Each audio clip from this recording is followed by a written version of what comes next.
두 분이 보셨을 때 다른 나라 아시아와 비교했을 때 한일 축구가 왜 더 다른 나라보다 더 축구를 잘하고 있는 건지. 복합적인데요. 그 신태용 감독님이 지금 인도네시아 계시는데 우리가 2020년 코로나 직전에 그 인도네시아 대표팀 동계훈련, 태국에서 했었던 동계훈련을 저희 회사에서 그 피지컬 파트너 일주일 지원 갔던 경험이 있어요. 동남아와 이 동아시아 쪽의 일단 첫 번째 차이는 축구적으로 볼 때 체격이 있고요. 인종의 차이에서 오는 체격. 우리가 더 크죠, 이쪽이. 아무래도. 그리고 두 번째로 말씀하신 날씨. 아시잖아요, 동남아 다 보셔서. 이게 사람이 성실해야 성실할 수가 없는 기후 조건이고 거기 있으면 게을러질 수밖에 없고 잠 많아지고 그리고 거기서 자연스럽게 연동되는 게 식문화, 식습관, 음식의 차이.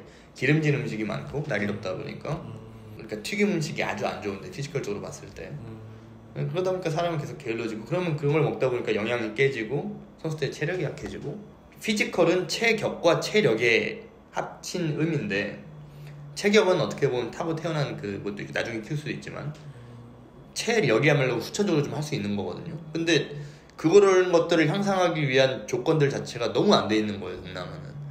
그러다 보니까 결국 뭐 축구 90분인데 쉽게 얘기하면 60분 지나는 순간 아무도 못 뛰고 그 다음부터는 우리는 한국은 아시아에서 피지컬이 아주 좋은 팀이니까 우리는 유럽을 동경하니까 항상 그 차이가 있는 것 같은데 이제 최근에 박항서 감독님, 뭐 신태용 감독님, 김판근 감독님 동남아에서 중요한 팀들을 다 맡고 계시고 클럽팀에서도 한국 지도자들이 좀 각광을 받고 있는 이유가 뭐 저는 되게 어떻게 보면 그 원초적인 접근을 하셨다고 생각을 해요. 되게 한국식으로 하세요. 처음 접근을. 그러니까 신태용 감독님도 처음에 인도네시아 부임하셨을 때 선수들 식단 싹 감자튀김 먹지 마 이런 거부터 시작한 거예요.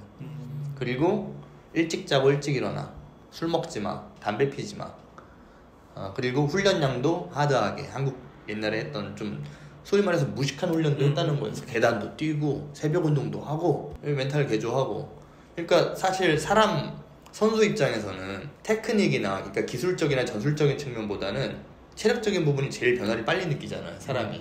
우리도 뭐 바디 프로필 찍는다고 3개월 하면 몸이 바뀌니까 전에 했던 것보다 잘 자고 잘 먹고 잘 쉬고 훈련 더 많이 하면은 몸이 좋아질 수밖에 없잖아요. 그러면 선수 입장에서는 이 감독이 와서 이렇게 시켰더니 내가 컨디션이 좋아져. 그러면 신뢰가 커지고 당연히. 그 다음에 감독님이 하라는 대로 하니까 이겨. 그러면 이제 절대적인 신뢰로 바뀌는 거예요. 저는 이게 딱 지금까지 동남아 국가나 팀들을 한국 지도자들이 바꾸면서 빠르게 성과를 거뒀던 이유라고 생각을 하고 여기에 이제 거기서도 이제 좀 빅사이즈들이 있잖아요. 이민계들. 혼혈. 너 할아버지의 외고모가 저기 인도네시아 사람이라며 뭐 네덜란드에 뛰고 있나 너 우리 인도네시아 국가대표 하자. 그러다 보니까 사이즈도 커지고 그러니까 지금 막 이렇게 발전하고 있는 과정이라고 생각해요. 그래서 좀 말이 길었지만 결론 말씀드리면 그냥 문화적인 위치, 지리적인 위치, 뭐 습관적인 것들, 뭐 그런 것들, 인종적인 차이 그런 것들 때문에 동남아와 이 동아시아는 차이가 있다고 생각을 해요. 저는 또 그런 동남아 쪽은 전문 분야가 아닌 듯한 아는 건 일본 스포츠치의 그 잡지 연재 기획안으로 베트남에서 일주일 동안 동네 축구를 경험을 해본다는 그런 경험을 해봤는데 일단 거기 사람들이 빌드업까지 잘해요. 잘하는데 볼 잘 차. 근데 슈팅 참명이 되면은 너무 급한 거예요, 마음이. 또 실수를 하고 하는 거, 또 양보도 하고 그게 좀 더 학술적인 좀 근거가 없는 얘기고 제가 좀 말씀드리고 싶은 건 전 세계적으로 봤을 땐 프로화가 되는 과정에서 실업단 축구가 프로로 전환한 게 한국과 일본뿐이에요. 생각을 해보세요. 또 유럽은 그냥 그대로 클럽 팀이 있고 중국은 옛날 무슨 성마다 팀이 있었고 그게 프로화가 된 건데 실업팀이 전환됐죠. J리그는 완전히 그 대기업들이 또 운영했던 팀들이 프로화가 됐었는데 그게 어떻게 보면은 또 대기업들이 또 그런 받쳐주는 그런 상황에서 어느 정도 실력도 키워주고 양상해주고 한 다음에 프로화가 됐으니까 우리 한국, 일본이 좀 더 앞서가는 부분. 그러면 그동안 또 그 프로화가 안 되더라도 그냥 키워졌던 그런 배경이 있지 않을까라고 하는 좀 또 약간아 이거. 아니, 동남아는 저 공감하는 게 여전히 그 구단주가 그냥 슈퍼갑이잖아요. 그렇죠. 네. 그래서 뭐 거의 뭐 기업체를 갖고 계신 분들이 뭐 그냥 독립적으로 운영하다가 아, 축구 재미없다. 팀 없애자. 그럼 없어지고. 타이리그만 해도 타이리그 2인데 그냥 우리 아버지가 구단주 있을 때는 축구를 별로 안 좋아하셨는데 이제 내가 구단주를 하니까 축구를 한번 키워봐야지 그래서 돈 쓰면 올라가고 네, 그런 좀 이제 좌지우지 되는 한 사람이 괜히 그런 구조가 많더라고요. 그러니까 그 뜻은 아무래도 말씀하신 것처럼 시스템적으로 뭔가 아직은 완성도가 높지 않은 프로팀들이 뭔가 올라오기에 그런 상황인 것 같기는 해요. 근데 그것도 지금 개선은 되고 있다고 들었어요. 월드컵 관련해가지고 일본이 어디까지 갈 수 있을 것 같고 한국은 어디까지 갈 수 있을 것 같고 여기만 하면은 좋을 것 같아요. 좀 돌려서 좀 말씀드려야 될 것 같은데 좋아했잖아요. 우리 죽음 조에 들어갔다고 초추 좀 했을 때 네.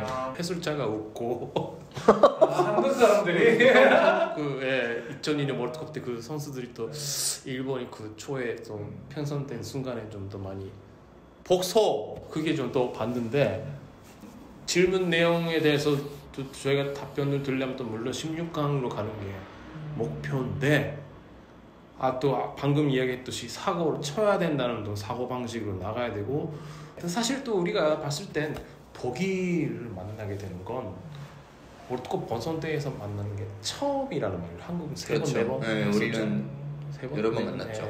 근데 우리도 나름대로 그 70년대부터 계속 또 클라마상 감독이 좀 계셔가지고 그 사람한테 배운 것도 있고 오쿠데라가 70년대, 80년대 진출을 하고 물론 자본금 선생님도 계시고 하는데 하고 그 다음에 2000년대에 들어와서 타카라가 또 들어감으로써 선수들이 많이 또 나가고 그 다음에 그렇지는 않아도 또 켈른 체육대학교를 통해서 많이 또 지도자들도 가르침을 받고 그 다음에 J리그 자체 또 맨 처음에는 또 그 독일 시스템을 롤 모델로 삼아서 그냥 출범 시켰다는 그런 역사가 있는데 그냥 독일을 만나는 것만 해도 그냥 가치가 있다고 해요. 역사상 그냥 독일을 좀 재미있게 좀 또 보고 스페인 둘 중에 하나는 또 그냥 비기고서라도 코스타리카 이기고 또 즉시 좀 차이에 뭔가 기적이 좀 일어나는 거 그건 또 바라겠습니다. 어때요 한국? 뭐 제가 예전에 중계 한창 할 때도 이 질문들이 가장 싫어했거든요. 근데 가장 이제 딱 직설적인 질문이잖아요. 제일 궁금해하는 사람. 맞아요. 네, 뭐 이거 대표팀은 뭐 월드컵 어떻게 될 것 같냐, 그리고 뭐 리그 시작하게 되면 누가 득점왕 될 것 같냐. 몰라요 나도. 모르겠다고. 네. 근데 이제 현실적으로 봤을 때 어렵죠. 당연히 31개국 중에서 정말 우리가 축구 비디오 게임에서 오버올을 매겨서 점수를 한다면 우리가 한 28, 29, 30 이렇게 될 것 같은데 당연히 이제 나란히 키재기를 세웠을 때 28, 29, 30등 하는 이 아이한테 너는 무조건 16등 안에 들어야 돼라고 하는 거는 잘못된 기준이고 저는 뭐 예전 월드컵 때부터 그 생각을 했었어요. 우리가 1승을 거두고 다음 스테이지를 진출하고 하면 이거는 복이고 근데 이게 당연히 뭐 성공의 그 기준이 되어서는 안 된다고 생각을 하고요. 그러니까 우리가 4년 동안 준비한 명확한 플레이 모델이 있잖아요. 그게 정말 먹힐까가 너무 궁금해요. 본선에서 그걸 일단 너무 보고 싶고 더 개인적인 생각을 드리자면 어렵다라고 생각을 해요. 그냥 솔직히 말씀드리면 자 16강 확률 20%? 20% 많이 쳐줘야 20% 정도 생각하고 그리고 대신에 이제 우리가 플레이 모델을 우리가 준비했던 거를 그 플레이 모델대로 경기를 할 수 있냐 많이 쳐줘서 40%? 근데 그것만 해도 저는 좋을 것 같다는 거죠. 물론 이제 모두가 되게 싫어하겠지만 근데 저는 그냥 이 대표팀을 벤투를 지지를 하는 이유는 그거예요. 지금 4년 준비한 거 하나 해보자. 우리가 감히 월드컵 나가서 우리는 볼을 갖고 주도적인 축구를 할 거야 이렇게 내세운 적은 한 번도 없었으니 역사상 그래 한번 용기 있게 해봅시다. 응원합니다 이거거든요. 뭐 근데 우리가 4년 전에 우리가 독일 이길 줄 알았어요. 당연히 한국의 축구인으로서 우리나라가 잘하면 좋고 좋고 16강 올라가면 좋고 그 이상 가면 더 멋지고 근데 지금 우리가 그냥 우리가 갖고 있는 식견선에서 예상을 한다면 20%. 그게 저는 오히려 거짓없이 얘기하는 것 같아요. 저도 그러면 비슷하게 일본은 20% 조금 더 약한 것 같으니까 했는데 진짜 사고 친다는 그런 생각을 해야 되는 것 같고 우리가 코스타리카는 이기고 그 다음에 스페인, 독일 둘 중에 하나는 비기고 3.4포인트를 해가지고 특실차로 이렇게 무슨 저는 이제 여담이지만 그 2002년 월드컵의 4강이라는 업적을 만든 게 우리나라 한국 축구에 정말 새로운 문을 여는 것도 맞지만 너무 크게 여는 바람에 여전히 고통받고 있다고 생각을 해요. 뭐 당연히 득과 실 중 뭐가 많냐? 득이 많죠. 근데 그로 인해서 지금 어려움을 겪고 있는 20년 동안 부분들이 분명히 있긴 있어서 그게 또 우리의 전체 한국 축구의 발목을 잡고 있는 부분도 있고 이미 일어난 일이고 그래서 약간 좀 스텝 바이 스텝 좀 꾸준함을 갖고 있었으면 되게 좋겠는데 저는 그런 점에서 멕시코를 되게 높게 평가하거든요. 제가 예전에 어디서 본 건데 조사하다가 정확한지 모르겠어요. 하여튼 거의 10회 가까운 수치의 월드컵을 한 번도 실패하지 않고 16강을 다 들어갔어요. 멕시코가. 월드컵이 어디서 열리던 그 멕시코 자국 리그의 상황이 어떻던 그 세대의 캐릭터가 어떻든 조편성의 누구랑 되든 무조건 16강 가는 거예요. 그 이상도 가기도 16강 가면 거의 지고. 근데 저는 그게 진짜 세다. 정말 이게 강하다. 멕시코가 메이저는 아니잖아요. 정말 탑5 이런 거 아니잖아요. 근데 항상 이 16강 멕시코는 항상 있어. 그리고 모든 강팀들을 긴장시킬 수 있는 팀. 동시에 모든 좀 하위권 팀들한테도 해볼만 한데? 이런 팀. 근데 저는 그래서 멕시코가 어떻게 결과면으로 본다면은 한일 양국의 좀 롤모델이 되어야 되지 않나. 마지막으로 이제 드리는 질문일 수 있을 것 같은데 만약에 일본이나 한국이나 지금보다 더 경제적으로 지원이 된다고 하면은 성적이 더 오를 수 있을까요?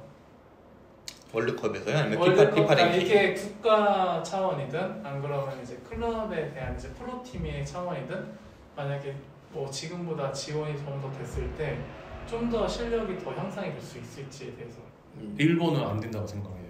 저는 또 2014년도에 또 그런 책을 좀 더 썼는데 유교 사상적인 생각, 기독교적인 생각의 차이에 대해서 기사를 썼는데 책을 썼어요. 그게 그 한국도 마찬가지인데 이게 또 선후배 관계라는 게 있어요. 그게 아마 또 유교 사상 때문에 있는 건데 옛날 보니까는 농촌에서 또 그냥 또 습관이라든가 풍습이라는 걸 또 가르쳐주는 나이 많으신 분들, 어르신 분들께 또 배웠으니까 선후배 관계가 있는 건데 기독교는 하느님이랑 개개인이 연결이 되어 있는 거예요. 저명이 있는 개인. 그러니까 선후배 관계가 없고 자기가 누군지도 알고 그 다음에 전문성, 그 다음에 책임감, 그러니까 자기 책임으로 경기를 하는 것. 일단 조직적으로 하는 것보다 책임져야 된다 하는 게 크게 차이가 있는데 유교 사상, 기독교의 차이를 해야 우리가 또 올라가는 건데 축구장에서는 이렇게 선후배 관계 없이 그냥 주장도 하고 의견도 하고 하는 건데 바깥에서는 아니라는 그런 식으로 좀 더 이해를 해야 된다고 생각을 하는데 그게 한국에서 럭비가 별로 또 많이 알려져지지 않는데 럭비에서 그런 말이 있습니다. One for all, all for all. 축구도 그렇게 또 해야 된다는 그런 식으로 좀 또 해서 또 표방을 해서 그 일본의 일반 사회가 좀 다른 개념으로 운동장에서는 한다는 식으로 해서 해야 하지만이 좀 이길 수 있는 것 같아요. 왜냐면 우리 지금 해외파들의 소속팀 어마어마한 괜찮은 팀들인데 우리 8강 못 가요.